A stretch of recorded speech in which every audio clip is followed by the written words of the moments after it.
The year 2020, no doubt, was a challenging one across all sectors of the nation.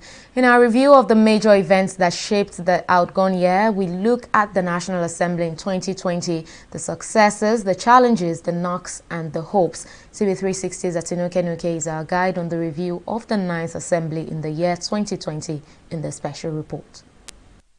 The year 2020 has been eventful despite the global pandemics and challenges that came with it. For the National Assembly, specifically the 9th Senate, it has been a year of mixed fortunes. The lawmakers in the red chambers made considerable successes in establishing true democracy, but at the same time faced with many challenges that almost erode the people's confidence in the parliament. The beginning of the year 2020 came with the push for the country's return to the January-December budget cycle, which was almost achieved. But then the coronavirus pandemic struck, which halted activities of not only the National Assembly, but the entire country for about 4 months. Shortly after resumption of legislative business, the Red Chamber made bold attempt to address the problem in Nigeria's oil sector with a push for the passage of the Petroleum Industry Bill. Debating and passing the 13.08 trillion naira budget of the 2021 presented by President Muhammadu Buhari is another major nut the Senate had to crack in 2020. In view of the dwindling oil fortunes for the country, weak naira, and many more, the Senate had to summon courage to work on the budget. First and foremost, we must acknowledge the patriotic zeal of Nigerian Parliament that in the face of COVID-19 pandemic, which has plagued the country since February 28, they have lived up to expectations of many Nigerians by not shutting down, even though they had to go on a number of recesses.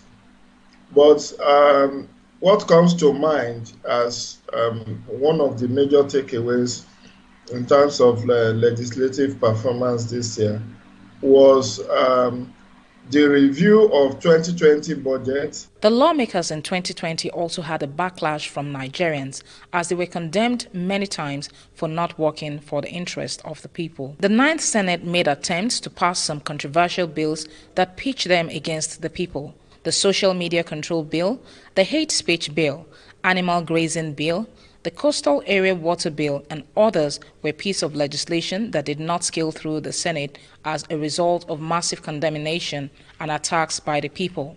Enormous amount of noises were made against the contemplation of those bills.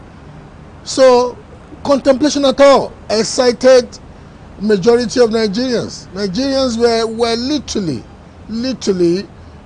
going berserk on them. We need those bills. Let's be blunt. The bills are needed because we live in a different world where what happens online has a critical effect on what happens offline. And you cannot have a world online that is totally unregulated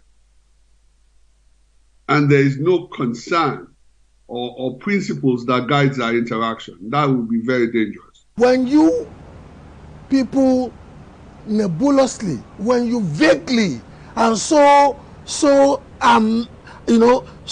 amorphously talk about a speech, I wonder if you guys know the kind of red meat you're throwing at some ultra-conservative elements in government who could use that phrase to choke out freedom of speech in the society.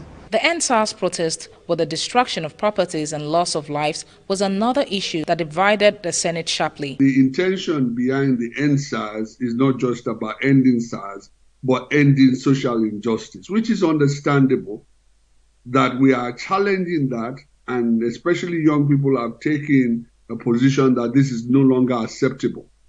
Now, that being said, and that being the issue, how it was handled eventually was very destructive and very damaging, and the follow-through was very poor.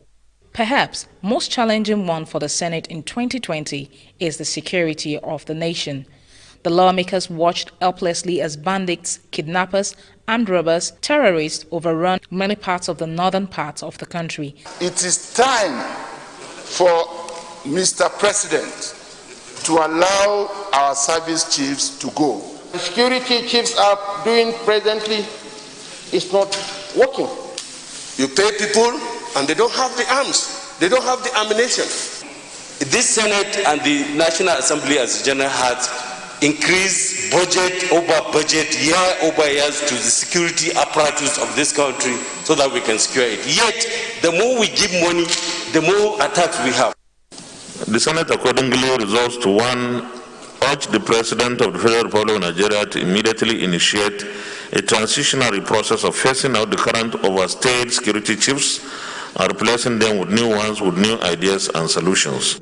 They have the toga of being a rubber stamp, but I won't agree that the two chambers of the National Assembly are rubber stamp.